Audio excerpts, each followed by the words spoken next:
Sinong Pangulo nga ulit ang nag-alis ng 9-year nationwide ban para sa new mining permits? Duterte. Kaninong administrasyon kinalbo ang kabundukan ng Cebu para maging Dolomite Beach na sagot sa mental health ng mga DDS? Duterte. Si Duterte ang Pangulo na pumayag gawin ang Kaliwa Dam. Ang resulta? Nasira ang biodiversity ng Sierra Madre. Higit sa lahat, kaninong administrasyon nagsimula ang korupsyon tungkol sa mga ghost flood control projects na nagpayaman sa mga kontraktor? Duterte.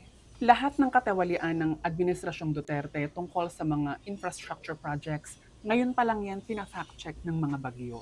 So please, wag na kayong tumahol ng resiliency dahil ang kailangan ng mga Pilipino ay accountability. Huwag tayong masanay sa baha. Dapat mas masanay tayo kung paano bumoto ng tama. Dahil kung di tayo kikilos at aalma, sama-sama tayong lulubog sa bulok na sistema. Alam naman talaga natin kung sino sila.